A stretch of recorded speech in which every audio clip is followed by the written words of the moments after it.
জুলাই গণঅভ্যুত্থানের পর সবচেয়ে বেশিবার উচ্চারিত হয়েছে সংস্কার শব্দটি। সাধারণ মানুষও স্বপ্ন দেখেছিল পরিবর্তনের। রাষ্ট্র সংস্কারের লক্ষ্যে এই সরকার 11টি সংস্কার কমিশন গঠন করে এবং রাজনৈতিক দলগুলোর মাঝে ঐকমত্য তৈরির লক্ষ্যে গঠন করা হয় এই জাতীয় ঐকমত্য কমিশন। ইতিমধ্যেই জুলাই সনদের খসড়া তৈরি হয়েছে, এমনটি জানিয়েছেন কমিশন সহসভাপতি। মুদ্রার এপিঠে যখন আমরা সংস্কার আলোচনার দৃশ্যমান অগ্রগতি নিয়ে কথা বলছি, মুদ্রার ওপিঠে লক্ষ্য করলে দেখা যাচ্ছে ভয়ঙ্কর দৃশ্য। চাঁদাবাজির অভিযোগে বৈষম্য বিরোধী ছাত্র আন্দোলনের বহিষ্কৃত 4 নেতার 7 দিনের রিমান্ড মঞ্জুর করেছেন আদালত। যারা স্বপ্ন দেখিয়েছিল রাষ্ট্র সংস্কারের পরিবর্তনের, তারা কেন অপকর্মে লিপ্ত হচ্ছে? জুলাই থেকে জুলাই, স্বপ্ন বাস্তবতা, এই শিরোনামে আজ আমরা আলোচনা করব। দর্শক, আমি ফার্নাস জয়ী, সবাইকে আমন্ত্রণ জানিয়ে শুরু করছি দেশ টেলিভিশনের নিয়মিত আয়োজন দেশ সাম্প্রতিক। নিবেদন করছে Arail angle channel and square বার। আজকের আলোচনায় এগিয়ে নিতে স্টুডিওতে আছেন দুজন সম্মানিত অতিথি। চলুন একে একে পরিচিত হই। আছেন ডাক্তার সাখাওয়াত হোসেন সায়ন্ত, সম্পাদক জি9। সেই সঙ্গে আরও আছেন আব্দুল নূর তুষার, গণমাধ্যম ব্যক্তিত্ব। দুজনকে আমন্ত্রণ জানাচ্ছি আজকের আলোচনায়। আব্দুল নূর তুষার, আপনাকে দিয়ে আলোচনাটা শুরু করতে চাই। যেমনটি বলছিলাম যে যারা আসলে 24-এর গণঅভ্যুত্থানের আমরা নায়ক বলি, যারা সম্মুখ যোদ্ধা, তারা চাঁদাবাজি করবে, তারা সমন্বয়ক পরিচয়ে চাঁদাবাজি করবে, কিস্তিতে যে চাঁদা তুলবে তারপর আটক হবে, এই দৃশ্য আমাদের দেখতে হলো কেন? এর দায় আসলে কার?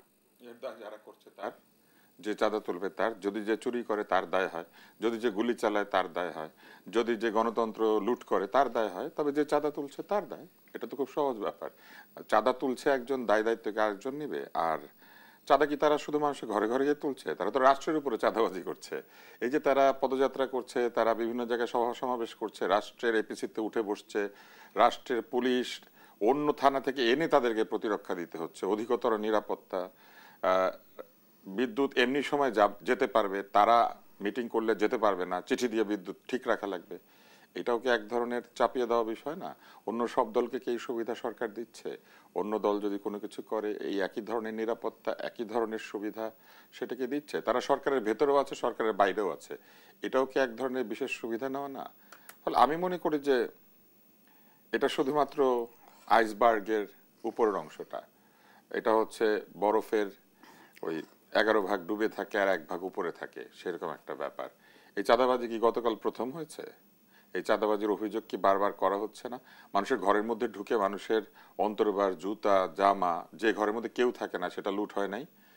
বিভিন্ন জায়গাতে ঘরবাড়ির মধ্যে ঢুকে মানুষজনের মূল্যবান বস্তু নিয়ে যাওয়ার যে ঘটনা, সেটা ঘটে নাই?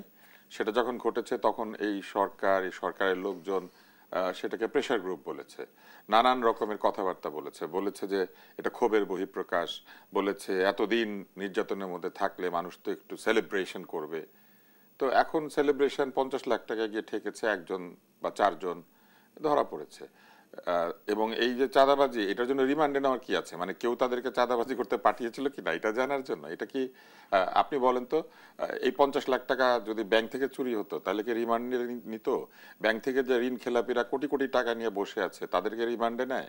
এই 50 লাখ টাকার জন্য এদেরকে রিমান্ডে নিয়েছে। মানে এগুলা হচ্ছে ওই যে মশা মারতে কামান দেখে দেয়, মনে করেন মানে যে কোনো কাজে মানে ঢোলের বাড়িটা বেশি বেশি দেওয়া, এরকম একটা ব্যাপার। কোথায় চাঁদাবাজি হচ্ছে না? অন্য চাঁদাবাজদেরকে ধরছে না। এই দলের লোকজন কমপ্লেন করেছিল এক সময় ফেসবুকের মধ্যে যে কোথায় নাকি 500 টাকা 1000 টাকা চাঁদাবাজি হয়, এই চাঁদাবাজি লন্ডন থেকে তারেক রহমান বন্ধ করবে। আর এরা এখানে বসে থেকে নিজের দলের চাঁদাবাজি বন্ধ করতে পারে না। মানে একেবারে এটা আমি বলবো যে আমার কথা শুনলে মনে হবে যে আমি খুবই হতাশ, frustrated. It is totally frustrating. হাজার হাজার লোক প্রাণ দিয়েছে, রক্তক্ষয় হয়েছে, আহত হয়েছে, মানুষের ধনসম্পদ নষ্ট হয়েছে, রাষ্ট্রের ধনসম্পদ জ্বালানো পোড়ানো হয়েছে। তারপরে তারা পতিত স্বৈরাচারের একজন সংরক্ষিত আসনে এমপির বাসায় ঢুকে 10 লাখ এবং 50 লাখ নাকি 40 লাখ কি যেন এই টাকা নিচ্ছে। এটাও তো খুবই লজ্জার বিষয়। ওইখান থেকে টাকা তুলতে গিয়েছে কেন? মানে ওই টাকা কেন তাদেরকে ভয় দেখিয়েছে, বা তাদেরকে কি তারা রক্ষা করবে, প্রোটেকশন দিবে, সেই জন্য চাঁদাবাজি করতে গিয়েছে? মানে এটা তো প্রোটেকশন মানি। আমি ছোটবেলা একটা বই পড়েছিলাম, গডফাদার। তো ওইখানে মারিও পুজো দেখিয়েছিলেন যে ডন কর্লিওনি নিউ ইয়র্কের একটা বড় অংশ জুড়ে তিনি অপরাধের রাজত্ব কায়েম করেছেন। তো সেই অপরাধের রাজত্বের মধ্যে একটা হচ্ছে প্রোটেকশন মানি। লুকা ব্রাসি নামে একজন লোক ছিল, সে ওই এলাকার রেস্টুরেন্টগুলির প্রোটেক্টর ছিল, মানে সে প্রোটেকশন মানি তুলতো। তো এটা কি সেই protection money? This is so frustrating. It looks like we have actually ousted autocratic government, and instead of trying to create a equal and just society, আমরা একটা নৈতিক সমাজ এবং একটি সমতা ভিত্তিক সমাজ তৈরির বদলে আমরা আরেকটা নতুন লুটপাটের সমাজ তৈরি করার জন্য আমরা অগ্রসর হয়ে গিয়েছি। এটা কারা করছে? যাদের বয়স 30 পার হয় নাই, 35 পার হয় নাই, যাদের সামনে জীবনের আর 40-50 বছর বাকি আছে। তার মানে চিন্তা করেন, এখনই যদি এগুলা করে আগামী 40 বছর কি করবে লোকজন? এই মানে দোসরদের কারো বাড়ি, ড্রয়িং রুম, সোফা কিচ্ছু তো বাদ থাকবে না। I am so pissed. আমি বলতে বাধ্য হচ্ছি যে একজন এখন তো সিনিয়র সিটিজেন অলমোস্ট, আমরা খুবই দুঃখিত। বাংলাদেশের ভবিষ্যৎ যদি এই হয় তাহলে এই ভবিষ্যতের উপর আসলে আস্থা রাখা সম্ভব না। যেমনটি এনসিপি নেতা হাসনাত আব্দুল্লাহ বলেছে, নিজের বাবাও যদি দুর্নীতি করে তাকেও ছাড় দেওয়া যাবে না। বাবাকে প্রশ্ন করতে হবে 30,000 টাকা বেতন দিয়ে কিভাবে 40,000 টাকার বাসায় থাকেন। নিজের ঘর থেকে শুদ্ধি অভিযান শুরু করতে হবে। বাবা কি করে এলজিআরডি মিনিস্ট্রির কন্ট্রাক্টরের লাইসেন্স করে? বাবা কি করে বক্তৃতায় গিয়ে বলে এই এলাকাতে আমার ছেলে 10 লাখ করে টাকা দিবে? বাবারা কি করে তদবিরের অফিস খুলে? নিজের বাবাকে নিয়ে এত কথা বলার কিছু নাই। বাপেরা জানে না ছেলেরা এগুলো করতেছে, বাবা কি করে আসলে? বাবারা এটার মধ্যে সায় দিচ্ছে। অন্যদিকে আবার বৈষম্য বিরোধী ছাত্র আন্দোলনেরই সাবেক মুখপাত্র উমামা ফাতেমা বলেছেন, তাদের শেকড় অনেক গভীরে, এই ঘটনায় অনেকেই আসলে আশ্চর্য হবার অভিনয় করছে। তাহলে কি চাঁদাবাজদের এক ধরনের নেক্সাস তৈরি হয়েছে? কেন্দ্রীয় কমিটির সদস্যকে চাঁদাবাজি করে আপনার মনে হয় তারা জানে না কিচ্ছু? তাদের নামে চাঁদাবাজি হচ্ছিল বা হচ্ছে। আমরা কি ওই ছবিটা দেখি নাই যে গাড়ির কাছে নামিয়ে একজন 7,80,000 টাকা দিচ্ছেন এবং বলছেন যে এর আগে আরো টাকা দিয়েছেন? ওই ঘটনা ঘটার পরে যেই টাকাটা নিয়েছিল তাকে নিয়ে কোনো কথা বলা হয়েছিল? কিংবা ওই ঘটনাটাকে কি তারা তদন্ত করার জন্য দাবি জানিয়েছিল? ওইখানে যে ঘটনা আছে তাকে কি রিমান্ডে নেওয়া হয়েছে? এগুলো আসলে মানে আমার মাঝে মাঝে মনে হয় যে আমরা এখানেও সময় অপচয় করছি। শেষ প্রশ্ন বিষয়ে আপনার কাছে রাখতে চাই যে চাঁদাবাজির অভিযোগে কয়েকজন নেতাকর্মীর গ্রেপ্তার ইস্যুতে বৈষম্য বিরোধী ছাত্র আন্দোলনের কেন্দ্রীয় কমিটি বাদে সব কমিটি স্থগিত করা হয়েছে। স্থগিতেই কি সমাধান? কেন্দ্রীয় কমিটির লোক গিয়ে ধরা পড়লো চাঁদাবাজি করতে, কেন্দ্রীয় কমিটিটাই রাখলো, মানে চোরের কমিটিটা রেখে সারা দেশের কমিটি বাতিল করে দিল। তাহলে আপনি বলেন যে এটা কেমন বিচার হলো? সারা দেশে তার মানে তারা চুরি করছিল, এই জন্য সবাইকে মানে সবাই চাঁদাবাজি করছিল, এই জন্য সবারটা বন্ধ করেছে এবং বড়রাই থাকবে। একজন ধরা পড়ে গিয়েছে বলে আপাতত তাকে রিমান্ডে পাঠিয়ে কমিটি কিন্তু ঠিক আছে, ধরা পড়েছে কেন্দ্রীয় কমিটি আর ওইটাকে ঠিক রেখে বাতিল করেছে সারা দেশের কমিটি। মানে জানি না। ধন্যবাদ জানাচ্ছি আপনাকে ডক্টর সাখাওয়াত হোসেন সায়ন্ত। যেমনটি আসলে আমরা গণঅভ্যুত্থানের পরপরই শুনে এসেছি যে নতুন বাংলাদেশের স্বপ্ন, নতুন রাজনৈতিক বন্দোবস্তের কথা, কিন্তু বাস্তবতা আসলে আমাদের কোথায় দাঁড় করাচ্ছে? আগে আমরা শুনেছি রাজনৈতিক দলের নেতাকর্মীর পরিচয়ে চাঁদাবাজি হতো, এখন সমন্বয়ক পরিচয়ে চাঁদাবাজি হচ্ছে। পরিবর্তনটা আসলে কোন দিক দিয়ে হচ্ছে? আপনাকে ধন্যবাদ জানাচ্ছি এবং আমার সঙ্গে প্রিয় তুষার ভাই আছেন, তাকে এবং যারা শুনছেন সবার জন্য শুভেচ্ছা। আসলে এটা একটা ছোট ইস্যুকে অনেক বড় প্রত্যাশার জায়গায় আমরা নিয়ে যাচ্ছি। বাংলাদেশ এমন কোনো দেশ কখনোই ছিল না যেখানে চাঁদাবাজি হয়নি। বাংলাদেশ এখনও চাঁদাবাজি হচ্ছে, ভবিষ্যতেও হবে, এটা আপনি বন্ধ করতে পারবেন না। এখন এটা কতটা লাগাম টানা যাবে সেটা একটা বিষয়। এবং এনসিপি নিয়ে এত কথা কেন হচ্ছে? কারণ তারা বেশি প্রত্যাশা জাগিয়ে ফেলেছিল আমাদের মনে এবং অন্যদের ব্যাপারে আঙ্গুলটা একটু বেশি তুলেছে, সে কারণে তাদের ব্যাপারেও আঙ্গুল তোলা হচ্ছে যে এই তোরাও তো চাঁদাবাজ। এবং যেটা তুষার ভাই বলছিলেন যে এক ছোট ভাইকে পাঠানো হয়েছে চাঁদা আনতে, সেটাকে নেওয়ার পরে ধরা পড়ার পরে বলছে ডোনেশন, পরে ট্রোল করা শুরু করলো যে বিএনপির বিরুদ্ধে করলে সেটাকে বলা হয় চাঁদাবাজি, এনসিপি করলে সেটাকে বলা হয় ডোনেশন, আর জামায়াত করলে সেটাকে বলা হয় হাদিয়া। এখন এই যে নামেই ডাকেন ঘটনা তো একই, হারাম তো হারামই। আপনি এটা খারাপ হারাম, এটা ভালো হারাম, এটা তো আর হারামের বেলায় হয় না। সেটা এই হারামি কারবারটা এরা কম বেশি অনেকেই করছে, বিভিন্ন দলেই করছে। এবং আপনি বলছিলেন চাঁদাবাজি আগেও ছিল, এখনো আছে, ভবিষ্যতেও থাকবে। হ্যাঁ, বলছি আমি সেটা। এটা চাঁদাবাজিটা এই দেশ থেকে উঠে নাই। বাংলাদেশ হচ্ছে জাতিগতভাবে দুর্নীতিপ্রবণ একটা জাতি, জাতিগতভাবে বিভাজন প্রিয় জাতি। মহান মুক্তিযুদ্ধের পরে 1971 সনে এত রক্ত দেওয়ার পরে 72-73-এ এসে যে দেশের মানুষ মুক্তিযুদ্ধের পক্ষের শক্তি দুর্নীতিতে নিমজ্জিত হয়ে যেতে পারে, এবং শেখ মুজিব সরকারের সময় শেখ মুজিবুর রহমানকে নিজের দলের এমপিদেরকে দল থেকে বহিষ্কার করতে হয়েছে 100-র উপরে, এইটা আলতাফ পারভেজের ইতিহাসের পুনর্পাঠ বইতে আছে। সুতরাং সেই জাতিই তো আমরা, যেখানে বলছিলেন আমি চোরের খনি পেয়েছি, মানুষ পায় সোনার খনি, আমি পেয়েছি চোরের খনি। সেই চোরের খনির নাতিপুতিরা 16 বছর খেয়েছে। এখন আপনি কি করে আশা করেন যে একটা গণ অভ্যুত্থান হয়েছে বলে তারপরে দেশের মানুষ সব ফেরেস্তা হয়ে গেছে? বরং এনসিপির মধ্যে আরও বিভিন্ন গোষ্ঠী থেকে এসে মিশেছে। এরা তো নতুন রাজনৈতিক দল, এদের মধ্যে বিএনপি থেকে, ছাত্র দল থেকে কিছু গেছে, শিবির থেকে কিছু গেছে, বামপন্থী থেকে কিছু আসছে, নির্দলীয় কিছু আসছে, ধান্দাবাজ চান্দাবাজ সবই এর মধ্যে আছে। তাদেরকে যদি তাদের কাজে সততা থাকে তাহলে এই সব ছোটোখাটো বিচ্যুতি এটা সংশোধন করা সহজ। কিন্তু সমস্যা হচ্ছে গিয়ে তাদের কেন্দ্রীয় নেতাদের নামে অভিযোগ আছে, তারা বহু টাকা ব্যয় করে ইফতার পার্টি করে। তাদের নেতার খুব বেশি গলাবাজি করা নেতা শত গাড়ি নিয়ে বহর নিয়ে তিনি এলাকায় যান দেখাতে। তাদের নেতা ওই যেটা বলছিলাম যে ছোট ভাইকে পাঠায় চাঁদা আনতে, 10 লাখের জায়গায় 7 লাখ দেওয়াতে বলে বড় ভাই বলছিল 10 লাখের কথা। এখন এই বড় ভাইটাকে সে কথাও তাদের একটা স্ক্রিনশটে কথোপকথন ওই নারীর সঙ্গে যে কনভারসেশন সেটা উঠে আসছে, কিন্তু সেই বড় ভাইকে নিয়ে আমরা কোনো কথা বলতে শুনি না ওই দলকে। তাকে তদন্তের আওতায় আনার জন্য বা তার পদকে স্থগিত করবার কোনো উদ্যোগ আমরা পাইনি। ওই বড় ভাইকে যদি মানে ছোট ভাইদের মধ্যে বড় ভাই, এনসিপির সবই তো আসলে তরুণদের দল, সেই ছোট ভাইদের মধ্যে বড় ভাই যে যারা এই চাঁদাবাজিতে পাঠায় তার ব্যাপারে যদি একটা অ্যাকশন নেওয়া হতো তাইলে আজকে হয়তো এই ছাত্র সংগঠনটিকে তাদের সারা দেশের সব শাখাগুলো স্থগিত করতে হতো না কার্যক্রম।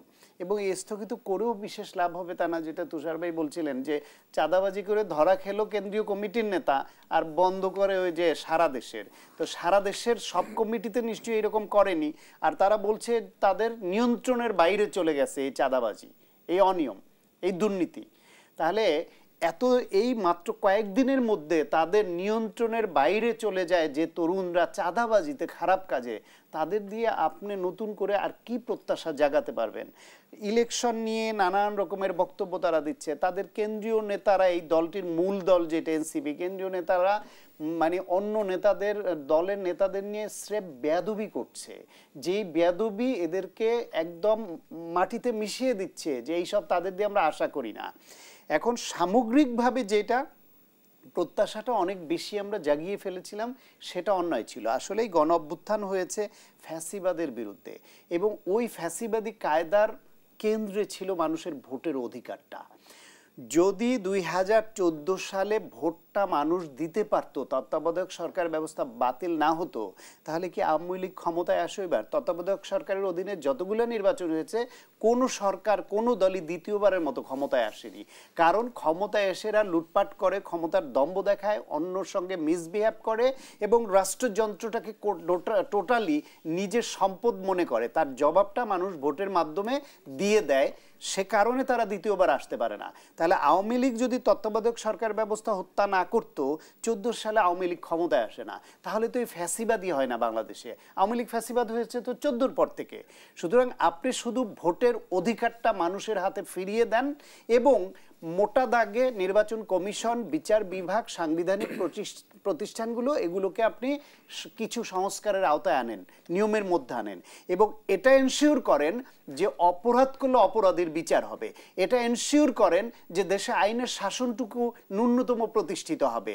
এবং সেটা যদি প্রতিষ্ঠা না করে, সেটা যদি না মানে, তাহলে মানুষ যেন স্থানীয় সরকার নির্বাচন থেকে জাতীয় নির্বাচনে ভোটের রায়ের মাধ্যমে জবাবটা দিয়ে দিতে পারে। এবং এই আওয়ামী লীগের মতো মহাশক্তিধর একটা গোষ্ঠী, তারা পালিয়ে যেতে বাধ্য হয়েছে করেছে, ভবিষ্যতে যারা আসবে তারাও যদি নিজেদের সংশোধন না করে তাহলে তো সেই পরিণতি আরও খারাপভাবে হতে পারে। ফলে অটোমেটিক্যালি আমাদের অনেক কারেকশন হয়ে আসবে। আমাদের অর্জন একেবারে হয়নি তা না, ইতিমধ্যে তত্ত্বাবধায়ক সরকার ব্যবস্থা সব দল মেনে নিয়েছে এবং সেটা বাতিল করতে হলে গণভোটের মাধ্যমে করতে হবে, সেটা বিএনপি এই প্রস্তাব দিয়েছে। সুতরাং অর্জন অলরেডি অনেক হয়ে গেছে। এখন খুচরা জিনিস নিয়ে নানান রকমের দাবি করে নির্বাচন পেছানোর প্রক্রিয়া এবং তার মধ্যে যত সময় যাচ্ছে ভেবেছে যে অন্যান্য দল বিতর্কিত হবে, তাদের দিক থেকে মানুষ মুখ ফিরিয়ে নেবে এবং এরা সংগঠিত হবে, সেই চিন্তা করে নির্বাচন পেছাতে গিয়েছিল না। এখন নিজেরাই পড়েছে সেই নিজেদের পাতা ফাঁদে। তাদের নামে দুর্নীতির অভিযোগ আসছে, দখলদারির অভিযোগ আসছে, তাদের সারা দেশে ছাত্র সংগঠনের কার্যক্রম স্থগিত করতে হচ্ছে, তাদের নামে বাংলা মোটরে বিশাল এক আলিশান অফিস কি করে ব্যবহার করছে, তার অর্থ কোত্থেকে আসছে সেই অভিযোগ আসছে, একজন ক্ষুদ্র উদ্যোক্তা নারীর 40 লাখ টাকা দিয়েছে সেই অভিযোগ আসছে এবং পতিত এক স্বৈরাচারের একজন সংরক্ষিত নারী আসনের এমপি, তার জামাই ওই বাসায় আছে, তাকে গিয়ে চাপ দিয়ে চাঁদা দাবির অভিযোগ আসছে এবং সেটা ধরা পড়েছে। এবং এখানে দেখেন মামলা, এই ফ্যাসিবাদের পতনের পরে কারো কাছে গিয়ে বলেছে তুমি এত টাকা দিবা না হলে মামলায় নাম দেওয়া হবে, কারো কাছে বলেছে তোমার নাম মামলায় আছে এত টাকা দিবা তাহলে বাদ দিয়ে দিব। কখনো মামলায় নাম না দেওয়ার জন্য টাকা, কখনো দিয়ে সেটা বাদ দেওয়ার জন্য টাকা। এই যে চাঁদাবাজি, এই অভিযোগ বিভিন্ন দলের বিরুদ্ধে আছে। সবচেয়ে বড় দল বিএনপির বিরুদ্ধে আছে, জামায়াত ইসলামের বিরুদ্ধে আছে, এনসিপির বিরুদ্ধে আছে। সুতরাং কেউই এই অভিযোগের বাইরে না।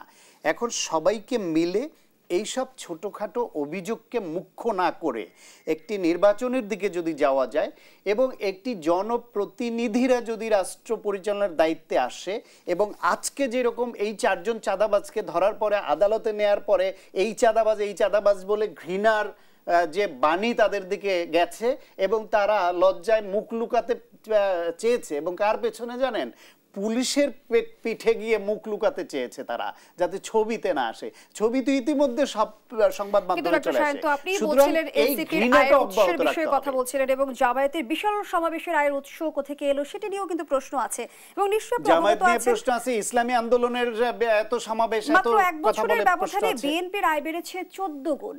রাজনৈতিক দলগুলোর আয় উৎসের বিষয়ে স্বচ্ছতা এবং জবাবদিহিতা নিশ্চিত করা এই মুহূর্তে কতটা জরুরি সে প্রশ্ন আপনার কাছে রেখে যাচ্ছি। বিরতির পর আবারও ফিরছি। দর্শকদের সাপ্রতিকের এই পর্যায়ে একটা বিরতি নিচ্ছি, সাথেই থাকুন।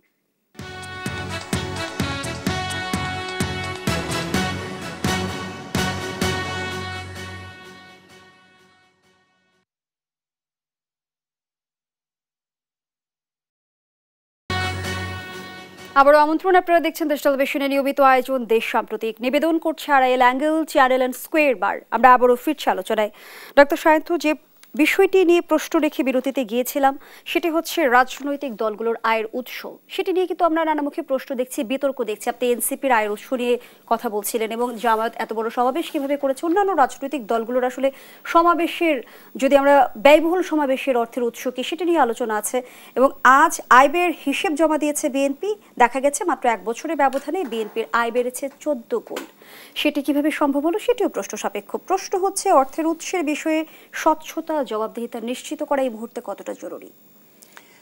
আপনি বরং শুকরিয়া আদায় করেন যে বিএনপি 14 গুণ যে আয় হয়েছে এটা প্রদর্শন করেছে, গোপন করে নাই। তারা তো এই আয়টা প্রকাশ্যে ঘোষণা দিয়েছে। এখন 14 গুণ কি করে বাড়তে পারে? 16 বছর ধরে এই দলটাকে এমনভাবে চাপে রেখেছিল, এই দলটা ভাঙার এত চেষ্টা করেছিল এবং শেখ হাসিনা ফ্যাসিবাদটাকে এতটা শক্তপোক্ত ভিত্তির উপর দাঁড় করিয়ে ফেলেছিল, মানুষ ভাবতে শুরু করেছিল যে হাসিনা বোধহয় আর ক্ষমতা থেকে মৃত্যুর আগে নামবে না। সুতরাং বিএনপি ক্ষমতায় আসবে ওই আশা অনেকে ছেড়ে দিয়েছিল। ব্যবসায়ীরা কেউ যদি বিএনপিকে বা কোনো গোষ্ঠী বিএনপিকে যদি ডোনেশন দেওয়া বলেন বা তাদের ফান্ডে সহায়তা দেওয়া বলেন সেটা দিত, তাহলে সেই ব্যবসায়ীরা বিপদে পড়ত। সুতরাং অনেকেই দিত না। তাদের নিজের দলের নেতাকর্মীদের মধ্যে যারা ব্যবসায়ী, শুধু তাদের সহযোগিতা নিয়ে এই দলটা পরিচালনা করতে হতো। সেই অবস্থায় এখন ফ্যাসিবাদের পতনের পরে বাংলাদেশের যে প্রেক্ষাপট, বিভিন্ন ব্যবসায়ী গোষ্ঠী, বিভিন্ন যারা বিভিন্ন দলের সঙ্গে সম্পর্ক রাখতে চায়, নিশ্চয়ই তাদেরও একটা বেনিফিট পাওয়ার উদ্দেশ্য থাকে, সেটাও হতে পারে। কেউ কেউ পৃথিবীর সব দেশেই তো পার্টি ফান্ডে টাকা দেয়, গণতান্ত্রিক বিশ্বেও তো পার্টি চলে জনগণের টাকায় বা বিভিন্ন ডোনেশনের টাকায়। সেখানে বিএনপিকে যদি কেউ এই ডোনেশন দেয় সেটা দোষের কিছু না। দোষ হবে তখন বিএনপি যদি কারো কাছ থেকে এই ডোনেশন নিয়ে সেই ব্যক্তিকে অবৈধ সুবিধা দেয়। বিএনপি যদি কোনো ব্যক্তির টাকা নিয়ে সেই টাকাটা তাদের কোনো নেতা বা কোনো কর্নার সেটা মেরে খায় এবং এখানে প্রদর্শন না করে, পার্টি ফান্ডে জমা না হয়। সুতরাং যে টাকা পার্টি ফান্ডে জমা হয়, যে টাকা দল ঘোষণা দেয় সেটা স্বচ্ছ পার্টি ফান্ড, এবং এটা চাইলে যেহেতু ঘোষণা দিয়েছে এটা তদন্ত করার অধিকারও কিন্তু সরকারি সংস্থা বা নির্বাচন কমিশন রাখে। সেটা তাদের কাছেই তো, নির্বাচন কমিশনেই তো এটা সাবমিট করে। সুতরাং এটা কোনো তুলবার মতো প্রশ্নই না। ধন্যবাদ জানাচ্ছি আপনাকে। আব্দুল নূর তুষার, একটি ভিন্ন বিষয়ে আপনার কাছে প্রশ্ন রাখতে চাই। যুক্তরাষ্ট্রের আরোপ করা বড় অংশের শুল্ক কমানোর জন্য আলোচনার মধ্যে মার্কিন যুক্তরাষ্ট্র থেকে 25টি বোয়িং কিনছে সরকার, এমনটি জানালেন বাণিজ্য উপদেষ্টা। এবং যেমনটি বলা হলো যে বাণিজ্য ঘাটতি মেটাতে আরও বেশ কিছু উদ্যোগ গ্রহণ করা হয়েছে, কিন্তু এর মধ্য দিয়ে আসলে আমরা যদি জানতে চাই যে শুল্কের চাপ কমবে কিনা, আর বাংলাদেশের জন্য আসলে এই সিদ্ধান্ত আত্মঘাতী হতে যাচ্ছে কিনা এই ব্যয়বহুল সিদ্ধান্তের। বাংলাদেশ এর আগেও বোয়িং কিনেছে এবং সম্ভবত এটা কেনা হয়েছিল সাপ্লায়ার্স ক্রেডিটে। সেই বোয়িং কেনার সিদ্ধান্ত নেওয়া হয়েছিল মাহবুব জামিল সাহেব যখন বিমান উপদেষ্টা ছিলেন, সেই 111-এর সরকারের সময়, আমার যতদূর মনে পড়ে। এবং তারপরে আওয়ামী লীগ সরকারের সময় এই বোয়িং কেনা হয়েছে, এবং এই বোয়িং কিন্তু সাপ্লায়ার্স ক্রেডিটে কেনা হয়েছে, এবং এই বোয়িং এর গ্যারান্টার হচ্ছে সরকার। কেনে বিমান প্রতিষ্ঠান হিসেবে, কিন্তু এটার গ্যারান্টি দেয় হচ্ছে সরকার, আমাদের রাষ্ট্র। এবং রাষ্ট্রীয় গ্যারান্টি মূলে এই বিমান কেনা হয়। 25টা বোয়িং এর যে দাম, এটা শেষ পর্যন্ত কি হবে, এটা ঋণ হবে আসলে বাংলাদেশের জন্য, এবং এই টাকাটা সাপ্লায়ার্স ক্রেডিট হিসেবে চলে আসবে। বাংলাদেশ কিস্তিতে ধীরে ধীরে ধীরে ধীরে এই বোয়িং এর দাম পরিশোধ করবে, আমি যতটুকু বুঝি। কেননা বাংলাদেশের পক্ষে নগদ টাকা দিয়ে বিমান কেনার সক্ষমতা নাই। 25টা বোয়িং এর দাম দিতে গেলে কালকে আমাদের রিজার্ভ অর্ধেক হয়ে যাবে অথবা তার চেয়েও কমে যাবে। ফলে এইটা আসলে দীর্ঘমেয়াদী ঋণের তলে পড়ে সরকার যেটা করার চেষ্টা করছে, দেখানোর চেষ্টা করছে যে আমাদের সঙ্গে আমেরিকার বাণিজ্য ঘাটতি কমাচ্ছি আমরা, অথবা কমিয়ে নেওয়া হচ্ছে। প্রথমত বোয়িং এর দাম যদি চিন্তা করা হয় তাহলে এটা কম্পিটিটিভ প্রাইস না, কিন্তু আপনি সরাসরি বোয়িং এর কাছ থেকে এটা কিনে ফেলবেন সিদ্ধান্ত নিলেন। আন্তর্জাতিক টেন্ডার হয়েছে, এয়ারবাস কিংবা অন্যান্য যারা বিমান তৈরি করেন সারা পৃথিবীতে, তারা কি এখানে টেন্ডার করেছেন বা কম্পিট করেছেন? দ্বিতীয় হচ্ছে যে এই বোয়িং কিনে ফেললে এই বোয়িং ব্যবহারের সক্ষমতা বাংলাদেশ বিমানের আছে। বিমান কিন্তু অধিকাংশ আন্তর্জাতিক রুট যেগুলি খুবই লাভজনক সেইখানে ফ্লাই করতে পারে না। বিমানের টোকিও ফ্লাইট বন্ধ হয়ে গেছে, বিমানের নিউ ইয়র্ক ফ্লাইট বন্ধ, বিমান অধিকাংশ এয়ারপোর্টে নামতে পারে না নিরাপত্তা ও অন্যান্য নানান ধরনের জনিত কারণে। বিমানকে পৃথিবীর নিরাপদ এয়ারলাইন্সগুলি, যদিও বিমান একটা নিরাপদ এয়ারলাইন্স, কিন্তু কাগজে কলমে বিমানের নিরাপত্তা নিয়ে আমেরিকানরা প্রশ্ন করে। আপনি নিশ্চয়ই জানেন যে জেএফকেতে বিমান ল্যান্ড করে না, এবং বিমান বহুদিন ধরে আমেরিকার যে ফ্লাইট সেটা বন্ধ।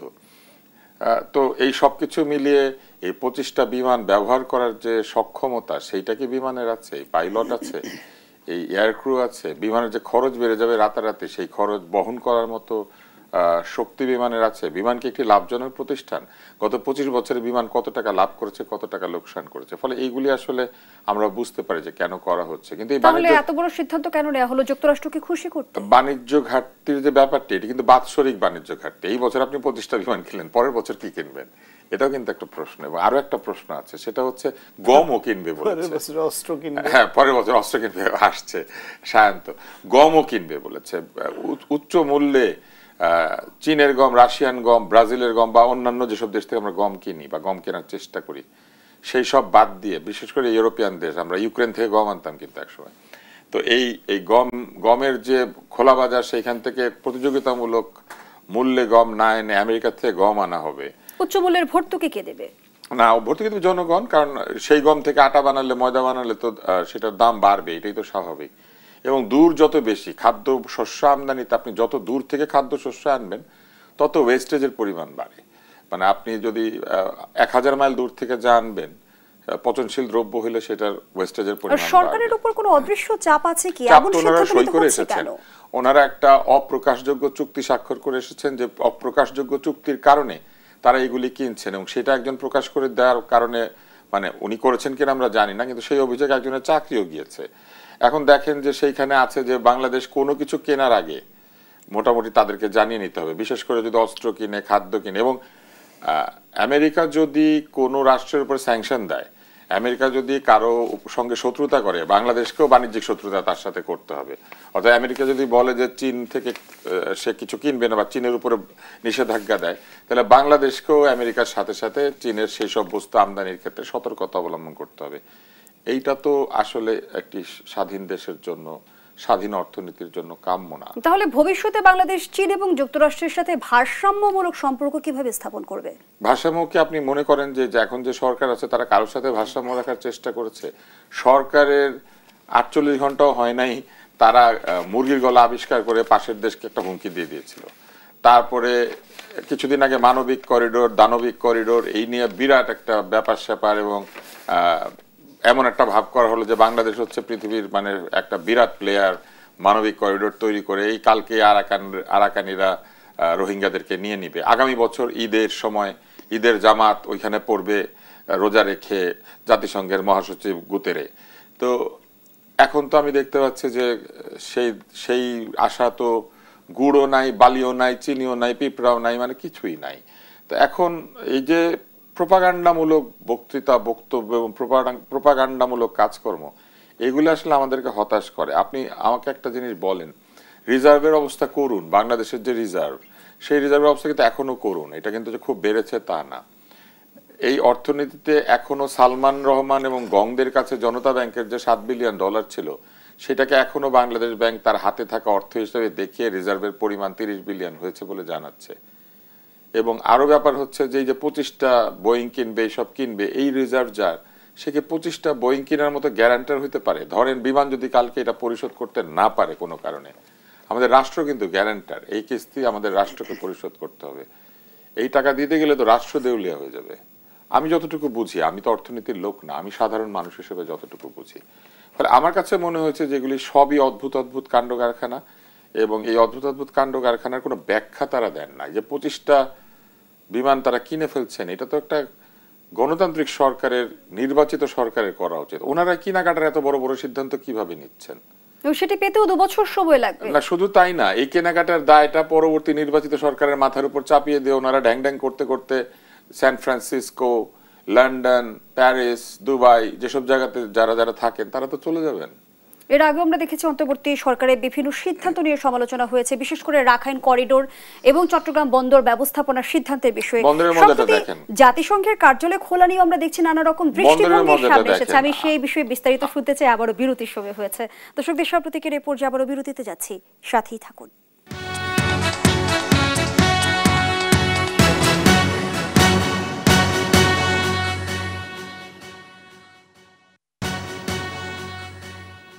আবারও আমন্ত্রণ, দেখছেন দেশ সাম্প্রতিক। আমরা আবারও ফিরছি আলোচনায়। আব্দুল নূর তুষার, যে প্রশ্নটি আপনার কাছে রেখে বিরতিতে গিয়েছিলাম, জাতিসংঘের কার্যালয় খোলা নিয়ে আমরা পক্ষে বিপক্ষে নানা রকম দৃষ্টিভঙ্গি দেখছি। এর আগে রাখাইন করিডোর এবং চট্টগ্রাম বন্দর ব্যবস্থাপনার সিদ্ধান্তের বিষয়ে অন্তর্বর্তী সরকারের কঠোর সমালোচনা করে রাজনৈতিক দলগুলো। কিন্তু এই বিষয়ে আমরা যেমনটি দেখলাম যে ভারতীয় সেনাবাহিনীর সাবেক কর্মকর্তা অজয় কৃষ্ণ বলেছেন, রাখাইন করিডোর নিয়ে মানবিকতার আড়ালে চীন, ভারত, যুক্তরাষ্ট্রের লড়াই হবে সামনের দিনে। আপনি এমনটি মনে করেন কিনা? এটা আমি মনে করি কিনা এটা সঠিক না। আসলে এটা আসলে যারা ওয়ার স্ট্র্যাটেজিস্ট, যারা জিওপলিটিক্যাল ইন্টারেস্ট নিয়ে গবেষণা করেন, লেখাপড়া করেন, তারা যেটা বলেছেন যে এখানে আসলে একটা বিবদমান পরিস্থিতি তৈরি হতে পারে। কেননা এই করিডোর কারা কন্ট্রোল করবে, এটা কি আন্তর্জাতিকভাবে সবসময় ট্রান্সপারেন্ট থাকবে কিনা, এইখানে কি বিদেশি কোনো সৈন্য কিংবা এটা পাহারা দেওয়ার জন্য কোনো জাতিসংঘের বাহিনী এসে উপস্থিত হবে কিনা, এরকম নানান প্রশ্ন আসলে আছে। এবং শুধু তাই না, এই করিডোরের ভেতর দিয়ে যে মানবিক সাহায্যটা যাবে, 13-14 লক্ষ রোহিঙ্গা তো এমনিতেই বাংলাদেশে, তাহলে ওইখানে কারা অমানবিক পরিস্থিতিতে আছে যে তাদেরকে মানবিক সাহায্য পাঠাতে হবে। আপনি দেখেন এইখানকার 14 লক্ষ লোকের যে ফান্ডিং, সেই ফান্ডিং পশ্চিমা বিশ্ব কমিয়ে দিয়েছে। এবং শুধু তাই না, এই মানুষদের এখানে রাখার জন্য যে খরচ, সেটা জোগাড় করতে আমাদের সরকারকে রীতিমতো কষ্ট করতে হচ্ছিল শেষের দিকে। এখন এই সরকারও, মানে আগের সরকার করছিল, এই সরকার আমার ধারণা একই রকম কষ্টের মধ্যে আছেন। তাহলে এইখানে অমানবিক পরিস্থিতি তৈরি করে রেখে আরাকানে মানবিক পরিস্থিতি তৈরি করার জন্য একটা করিডোর নির্মাণ, এই সবই আসলে প্রশ্নবিদ্ধ সিদ্ধান্ত। এবং বন্দরের বিষয়টি দেখেন, কন্টেনার হ্যান্ডলিং এর চার্জ এই সরকার বাড়িয়ে দিয়েছেন, যেখানে শুল্কের চাপে রপ্তানি ক্ষতিগ্রস্ত হবে বলে মনে করা হচ্ছে, সেখানে কন্টেনার হ্যান্ডলিং এর চার্জ বাড়িয়ে দিয়ে বন্দরে অতিরিক্ত টাকা দিতে ব্যবসায়ীদেরকে বাধ্য করা হচ্ছে। আমদানি এবং রপ্তানি বোথ ওয়ে, আমদানিতে কন্টেনার চার্জ বাড়ালে তবু বোঝা যায় যে আপনি আমদানিকে নিরুৎসাহিত করতে চাচ্ছেন, কিন্তু রপ্তানিমুখী কন্টেনারে চার্জ বাড়িয়ে দিলে তো এই ব্যয়টা তো রপ্তানিমুখী শিল্পের হবে এবং তাতে করে আমাদের পণ্যের মূল্য বৃদ্ধি পাবে। আর আমরা যে আমদানি এখন করি সেই আমদানিতে বিলাসদ্রব্য অনেকদিন ধরে নিরুৎসাহিত, ফলে প্রয়োজনীয় দ্রব্যাদি আমদানি হয়। তার মানে বাংলাদেশের মানুষকে অতিরিক্ত পয়সা দিতে হবে শুধুমাত্র বন্দরের হ্যান্ডলিং চার্জ বেড়ে যাওয়ার কারণে। তার মানে কি হচ্ছে, সরকার একদিকে আয় বাড়াতে পারছেন না, বিনিয়োগ বাড়াতে পারছেন না, কর্মসংস্থান তৈরি করতে পারছেন না, দারিদ্র বাড়ছে, প্রবৃদ্ধি কমেছে, উল্টা যাতে জিনিসপত্রের দাম বাড়ে সরকার এই ধরনের কিছু সিদ্ধান্ত নিচ্ছেন। এবং একদিকে কন্টেনার হ্যান্ডলিং এর চার্জ বাড়িয়ে ১,৫০০ বা ২,৫০০ কোটি টাকা অতিরিক্ত আয়ের ব্যবস্থা করছে সরকার, আর অন্যদিকে ১,০০০ কোটি টাকা দামের বোয়িং কিনছে। মানে এইটা হচ্ছে এইরকম যে আপনার লুঙ্গি কেনার ক্ষমতা নাই, আপনি কমপ্লিট স্যুট বানাতে দিয়ে আসছেন আর কি, যে আসেন আমরা লুঙ্গি যেহেতু কিনতেই পারি না, জীবনে একটা স্যুট পরি। এবং একটা তো স্যুট না, মনে করেন কয়টা যেন বলেছিলেন বোয়িং, ২৪টা না ২৫টা, তো একটা তো লুঙ্গি নাই, মানে ২৫টা কিনেছে। এবং আপনি দেখবেন আমাদের অভ্যন্তরীণ রুটে যেখানে যাত্রীর চাপ অনেক বেশি, সেইখানে বিমান সংগ্রহের কোনো তোড়জোড় নাই। এইখানে বিমান কিন্তু তার জাহাজ সংগ্রহ করে না। আন্তর্জাতিক রুটে চলার জন্য বোয়িং এর ড্রিম লাইনার এবং বড় বড় যে প্লেনগুলি, সেগুলি কেনার জন্য তাদের মানে কি বলবো আগ্রহের কোনো কমতি নাই। এবং আপনি এটাও নিশ্চয়ই জানেন যে বিমানের দুর্নীতি রয়েছে, এবং সেই দুর্নীতির মধ্যে এটাও ছিল যে লাইসেন্সবিহীন এক বৈমানিক বানিয়ে দেওয়া হয়েছিল। বিমানের ক্রু এবং অন্যান্য নিয়োগে বিরাট দুর্নীতির অভিযোগ উঠেছে। গ্রাউন্ড হ্যান্ডলিং এ বিরাট অদক্ষতা এবং অভিযোগ আছে। আর বন্দরের যে দায় দায়িত্ব একটা বিদেশি প্রতিষ্ঠানকে বুঝিয়ে দেওয়ার যে সিদ্ধান্তটা নেওয়া হচ্ছে, এটা তো এই সরকার একপাক্ষিকভাবে নিয়েছেন। এটা নিয়ে তো রাজনৈতিক দল বা কারোর সঙ্গে কোনো আলাপ করেন নাই। এবং এটা যখন দিয়ে দেওয়া হচ্ছে, এই চুক্তিটা কিন্তু মুসাবিদা করা হচ্ছিল শেখ হাসিনার সময় থেকে।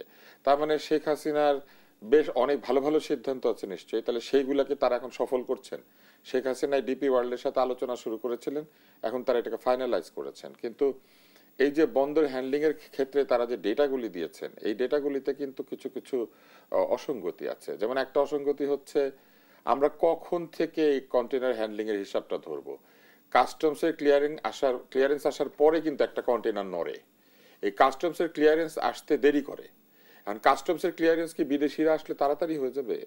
তারপরে হচ্ছে রাস্তায় যে চাঁদাবাজি, রাস্তায় সমস্যা, রাস্তাঘাটের পরিস্থিতি খারাপ হওয়া, যানজট, এরকম নানান অসুবিধার কারণে এক ফ্যাক্টরি থেকে একটা কন্টেইনার পোর্ট পর্যন্ত যেতে কি পরিমাণ সময় লাগে।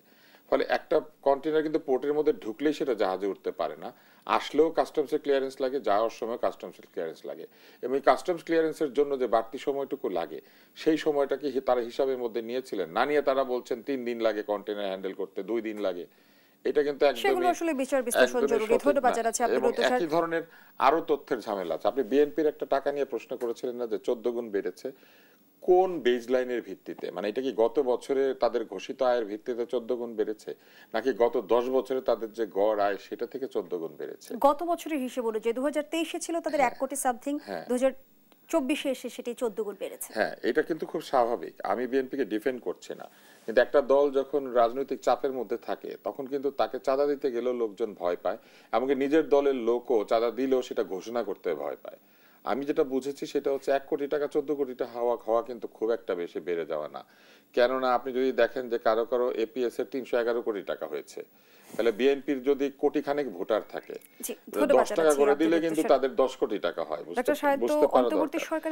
এই তথ্যগুলো আমার মনে হয় যে যখন পত্রপত্রিকা আসে, তাদের বলা উচিত যে কোন লজিক, কোন বেজলাইন সার্ভের ভিত্তিতে তারা 14 গুণ 18 গুণ বলে দেয়। 1 কোটি টাকা 14 কোটি টাকা হওয়া কিন্তু খুব একটা কঠিন কিছু না। এই যে অন্তর্বর্তী সরকার একের পর এক সিদ্ধান্ত নিচ্ছে, সেটি নির্বাচিত সরকারের জন্য সংকট তৈরি করবে কিনা? ডেফিনেটলি সংকট তৈরি করবে। যেটা আগে তুষার ভাই আলোচনা করছিলেন, যে এই যে আপনি ধার করে যে ঘি খাচ্ছেন, ঘি তো আপনি হজম করে ফেলবেন, কিন্তু যে ধারটা শোধ করতে হবে না, পরে যে আসবে তার সেই একটা সংকট তো থেকেই যাবে। এই সরকার আগের সরকারের বিরুদ্ধে যা যা অভিযোগ ছিল তার মধ্যে একটা বড় অভিযোগ ছিল স্বচ্ছতার অভাব। তারা বিদেশের সঙ্গে অনেক চুক্তি করেছে, যেই চুক্তিগুলো জাতীয় সংসদে আলোচনা হতো না, তারা জনগণকে জানতে দিত না, গোপনে চুক্তি করত। এই সরকার এই যে মানবিক করিডোর নিয়ে যে কথা হচ্ছে, সরকার তো স্বীকারও করছে না যে মানবিক করিডোর করবে। তাহলে কি ভবিষ্যতে বাংলাদেশ পরাশক্তিদের কৌশলগত মঞ্চে প্রবেশ করছে? সেটা প্রবেশ করে গেছে অনেক আগে, সেটা আজকে না। শেখ হাসিনা গত 16 বছরে বাংলাদেশকে সবচেয়ে বিপদগ্রস্ত করেছে। এর আগে বাংলাদেশের যত সরকার এসছে, এমনকি আগের বার আওয়ামী লীগ যখন এসছে, তখনও একটা ব্যালেন্স মেনটেন করতো, সব শক্তিকে সমন্বয় করে। শেখ হাসিনা এসে প্রথম বাংলাদেশকে একদিকে ইন্ডিয়ার সঙ্গে তারা নিঃশর্ত যে লেনদেনের ব্যবস্থা করেছে শুধুমাত্র অবৈধভাবে ক্ষমতায় থাকবার জন্য, এবং চায়নার টাকা বাংলাদেশ অতিরিক্ত ইনভেস্ট করে নানান সুবিধা দিয়ে তাদের টাকায় নির্বাচনী বৈতরণী পার হওয়ার যে প্র্যাকটিস করেছিল, এইসব দিয়ে বাংলাদেশকে অন্য অনেক দেশের কাছে শত্রুতে পরিণত করেছিল, ঝুঁকিতে ফেলেছিল। বরং আমি যেটা বলতে চাচ্ছিলাম যে এই যে স্বচ্ছতার অভাব, বিভিন্ন চুক্তি, বিভিন্ন যে বিষয় নিয়ে কথা হচ্ছে, এইটা এই সরকারের করবারই কথা না। তারা ইন্টারিম গভর্নমেন্ট হিসেবে আসছে গণতান্ত্রিক বিধি ব্যবস্থায় যে ত্রুটি আছে সেই ত্রুটি বিচ্যুতি দূর করে কিছু সংস্কার কার্যক্রম নেওয়া এবং একটি গ্রহণযোগ্য নির্বাচন করে গণতান্ত্রিক প্রক্রিয়ায় জনপ্রতিনিধিদের দ্বারা নির্বাচিত সরকারের হাতে ক্ষমতা হস্তান্তর করবার জন্য। তাদের তো এরকম বড় টাকা লগ্নি করে সব কেনা টাকার বাণিজ্য তো তাদের কাজ না। যখনই এটা করে তখনই মনে হয় একটা অসৎ উদ্দেশ্য তাদের মধ্যে কাজ করছে। আর এই সরকার, আগের সরকারের আমলও এই সরকারের অনেক উপদেষ্টারাই আছেন যারা এই দাবিটা করতেন যে তাদের সম্পদ বিবরণী প্রকাশ করতে হবে, কিন্তু এই সরকারের যারা উপদেষ্টা হয়েছে তারা তো এক বছরে তাদের সম্পদ বিবরণী আমাদের জানালো না, যে সে উপদেষ্টা হওয়ার আগে কত টাকা নিয়ে ঢুকেছিল আর এখন সে কত টাকার মালিক, সেটা আমরা জেনেছি কি? ধরেন দুর্নীতি করেনি, আমরা ধরে ধরেন এই যে 25টা বিমানকে কেনায় তাদের কোনো কমিশন বাণিজ্য হয়নি, আমরা বুঝবো কি করে এই স্বচ্ছতাটা কোথায়? শেষ করছি দেশপ্রতিকের আজকের আয়োজন। ধন্যবাদ এতক্ষণ আমাদের সাথে থাকার জন্য।